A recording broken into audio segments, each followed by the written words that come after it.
If you've recently been diagnosed with scoliosis or you've been managing it for a while, you've probably heard a lot of mixed advice. In this video, I want to share 6 things that you should not do if you have scoliosis. I rarely give any definitive advice, but these tips are the ones that I'm sure of.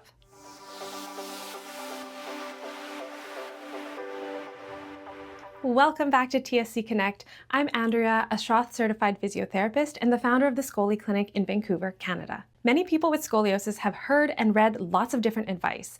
Some is helpful, some is confusing, and some that just leaves you wondering what's actually best for your spine. So here are my 6 tips of things that you should not do if you have scoliosis.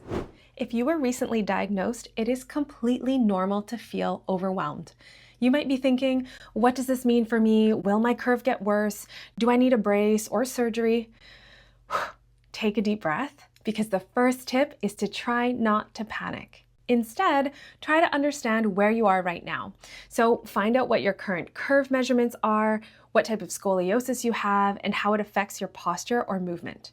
And from there, you can start to explore your options for treatment. Maybe it's exercises, physiotherapy, bracing, or surgery, and figure out what's within your control. Scoliosis can feel big and unpredictable, but once you have clarity on your situation, it becomes much more manageable.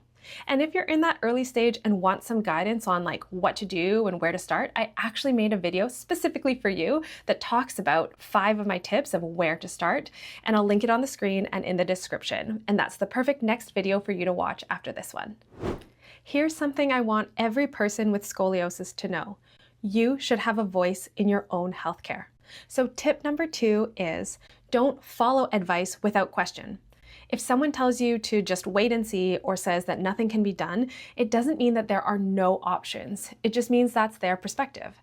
It's okay to ask why, it's okay to seek a second opinion or to find professionals who specialize in scoliosis. On the flip side, if someone has recommended a course of treatment, whatever it may be, I also encourage you not to just follow that advice blindly. There are many well-intentioned service providers out there, but some may not be up to date with the latest scoliosis research, or they may use unconventional methods that aren't scoliosis specific. And in a less ideal case that I hope is not common, some people may not have your best interests at heart and could be trying to take advantage of your anxiety or desperation. And so that's why it's important to ask questions like, how will this treatment help me? How does this treatment look in the long term? What outcomes can we expect given my curve and what you see in my body? What are my options to modify this treatment while still keeping it effective?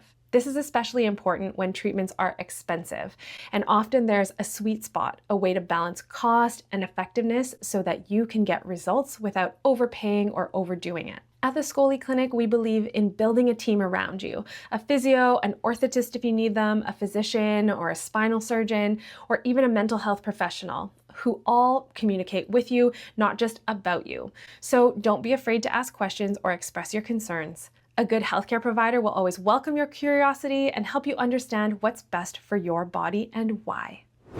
You know the saying, no pain, no gain? Well, in scoliosis, in our experience, that doesn't always apply. So tip number 3 is don't push through pain. Pain is your body's way of asking for attention. It doesn't always mean something's wrong or is serious, but it does mean that something needs to change. Maybe it's your position or your muscle imbalances or your exercise intensity or your stress levels. And instead of pushing through the pain, use it as information. Pause, notice what's happening, and adjust. Now, if you've had pain for a long time, then you likely have elements of chronic pain that need to be acknowledged in your treatment. Think of your nervous system like a car alarm. Sometimes in some cars, that alarm system is too sensitive and it goes off at the slightest disturbance, even if there's nothing wrong. And this means that you'd likely benefit from working with a healthcare professional who has some training in chronic pain science to help desensitize your nervous system. At the ScoliClinic, we often talk about finding a spot where you are helping to reprogram your nervous system and where movement and exercise challenges you, but it still feels safe and controlled. Progress comes from moving more mindfully and paying attention to your pain, not just pushing through it. Scoliosis changes can be gradual, and that's why it's so important not to ignore what your body is telling you. If you notice one shoulder blade is sticking out more than it used to, or your clothes are fitting differently, or you're having increased tightness on one side, or if you have a new sensation of pain that you did not have before, then this is where tip number 4 comes in. Don't ignore your symptoms. Instead of brushing it off, take note.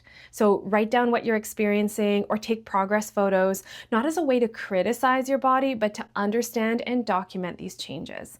If a change lasts more than a few days or weeks, reach out to your physiotherapist or your healthcare provider, because catching things early gives you more options and more control of how to respond.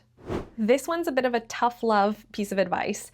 So consistency really does matter in scoliosis management.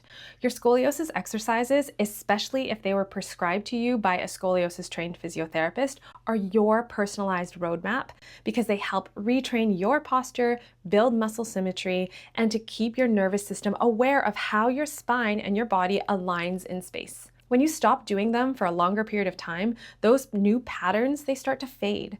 So tip number 5 is don't stop doing your exercises. But don't think of this as an all or nothing thing. Even if you do a few minutes every day, this can help you maintain what you've built. Now, you don't have to be perfect, you just have to keep showing up.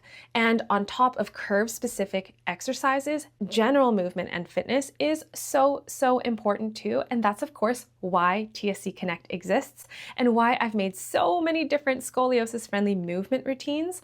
So if you have therapy exercises, you can layer our workouts onto those. Or if you aren't able to access a scoliosis-trained therapist right now, then at least you're getting some movement in that minimizes the risk of aggravating your curve or making you feel worse. Think of exercises like brushing your teeth. It's like small, regular care that really adds up over time. So this tip is important, especially in today's age of social media. Everyone's scoliosis looks and feels different. Your curve pattern, age, genetics, activities, and your availability of supports all play a role in how your spine behaves and how your curve may or may not progress. So tip number 6, don't or try not to compare your journey to others. It's not fair to yourself to compare progress or posture or even your x-rays to someone else's. It may, and I repeat, may, be helpful to read about other people's journeys, but if you find that it makes you more anxious or worried about your own situation, then it may be better to pause. Instead, try to compare yourself to yourself. How did you feel 6 months ago, or how much more you know about your spine and your body today? Because your journey is yours, and that's exactly what makes it so powerful. Okay, bonus tip. So remember that scoliosis management is a journey, as I mentioned, and sometimes it has some quick wins, sometimes some slow and steady growth, and sometimes it feels like you're sliding backwards a bit. So it's okay to feel discouraged and frustrated, but please don't give up. I've seen so many people who started with pain or uncertainty, and then over time they learn to feel stronger and more balanced and more knowledgeable and confident in their own bodies. Your spine is unique, and you can still live a full, active, and joyful life with scoliosis when you have the right supports. So to recap, don't panic, don't follow medical advice without question, don't push through pain, don't ignore your symptoms, don't stop doing exercises, don't compare your journey to others, and our bonus tip, don't give up. So if this video helped you feel a little more confident and informed, then please share it with someone else who's navigating scoliosis too. And remember, if you're newly diagnosed, check out our other video about the first things to do if you were just diagnosed, and that's linked right here. Thanks for watching TSC Connect, and I'll see you next time.